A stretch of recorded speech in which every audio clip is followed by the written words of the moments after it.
Hello, my name is Marti Zambrano from Bayside, New York, and this is my recipe with Philadelphia cream cheese Mexican lasagna. So let's get started. I have already pre-cooked here 1 onion and 1 green pepper, as well as 2 cloves of garlic. And as you can see, it's been sauteed translucent till the onion is nice, clear, and translucent. This took some time, so I did it prior to then. So now we can add the rest of our ingredients now that this part here is done. So to that, I'm going to add 1 can of black beans. And I've rinsed these out of the can because I don't like that gooky stuff in it. So I've rinsed them well to get all that stuff out of it. And putting that right in there. I'm also adding, I'm just stirring it up just a little bit. I'm also adding 1 can of cream corn. And I know it sounds weird, but you'll have to trust me that it's really, really good. And it balances out the flavors because it's got a little bit of spice to it. So 1 can of cream corn. I'm going to blend all that together.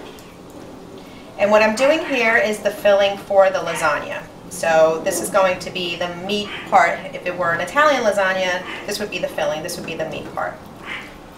Okay. Mix everything together. Let everything heat through just a little bit.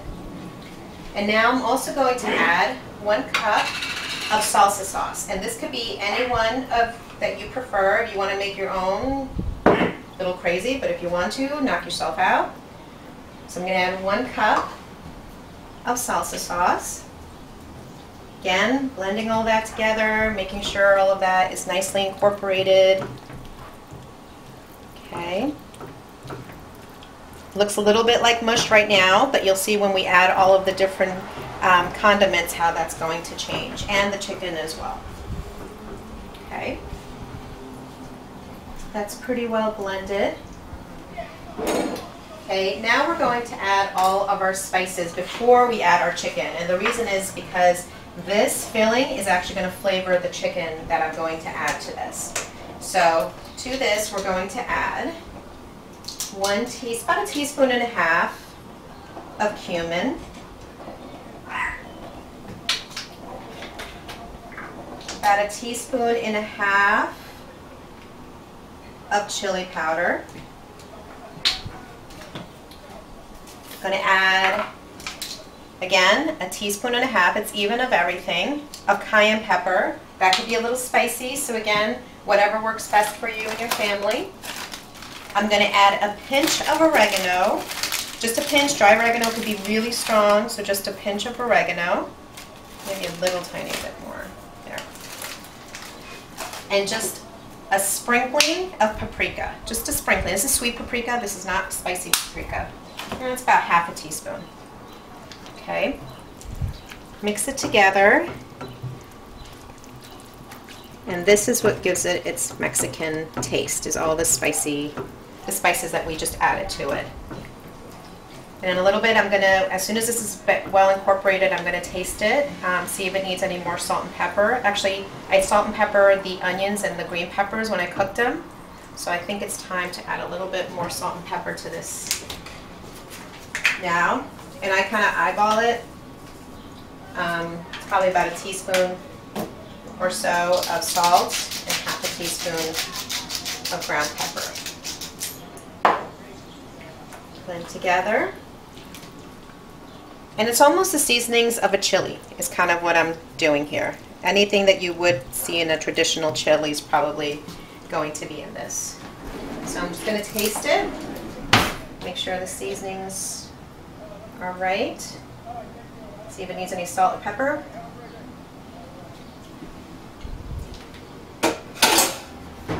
I think it's good. It's a little spicy, but we like it like that in my house. So that's okay with me. So while this bubbles, I want to let it come to a bubble. Not a boil, but just a simmer. And while that's happening, I'm going to add 2 cups of cooked chicken. This could be rotisserie chicken. This is just chicken breast, which I already cooked prior to this. But it's really any leftover chicken that you have. Just if you are going to use rotisserie, make sure that you take off all of the skin and the bones carefully, because that can get not such a good lasagna. So So that's my chicken. And I don't dice it, I shred it. I just think it tastes better, and I think it's better when people bite into it. But it's very much up to you, but again, I would not dice.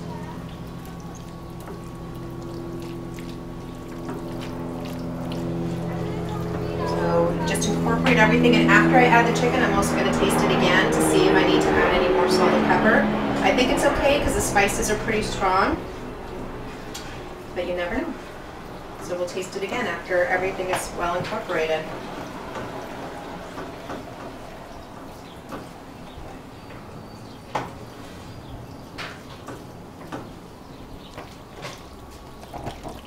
Okay, that looks about right. And as you can see the colors have changed. It's taking on the color of the cayenne pepper, a little bit of paprika.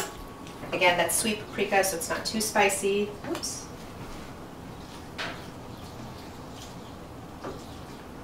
And again, we're just going to let that all heat through. The chicken is cooked already, so we just want it to cook with the sauce. Okay, and a spoon. Let's taste it again. Oops.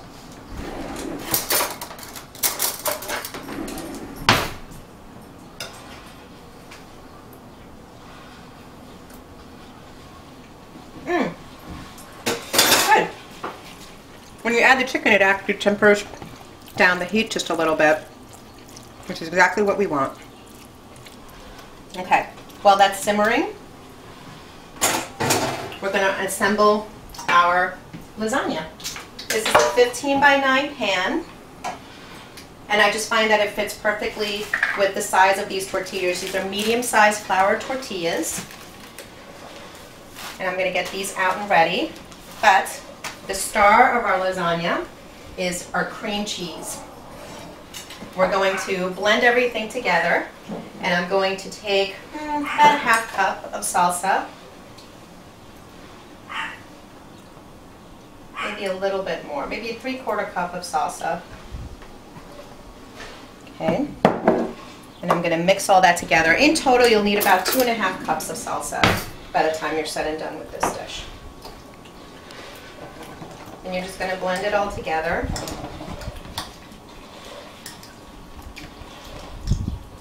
The salsa makes the cream cheese a little bit easier and smoother once it's well incorporated. And this is going to be our filling for our lasagna. So again, traditional lasagna has cheese. This is my version of Mexican cheese that's going to be on this lasagna. So now I'm going to take a spatula. All you want to do is mix it together until it's well incorporated.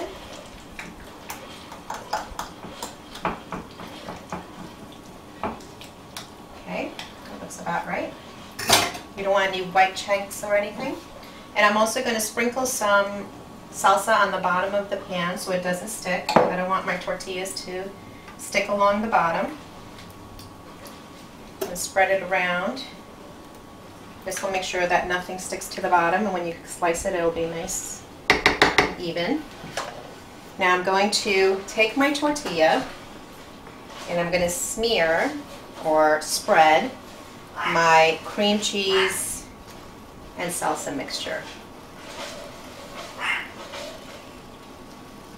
And I want to get it towards the end so that everyone, whoever gets this, is going to get a slice of everything or a bite of everything. And who would want to bite of Philadelphia cream cheese? Put that down. Do it again. And we're going to put that down. And now we're going to add our mixture on top, our meat mixture. This over. And I take our meat mixture, which is nice and hot. So this is what your Mexican lasagna will look like when it is all ready. So it baked for 20 minutes in 350 degrees, and then that was covered with aluminum foil. And then the next 10 minutes, an additional 10 minutes, so that all the cheese can get bubbly and melted. And it does have to sit for about 10 minutes because if not, everything is going to kind of ooze out of it, which tastes good, but it doesn't look very pretty. And as you can see, it comes out gorgeous. absolutely gorgeous. Now I'm going to garnish.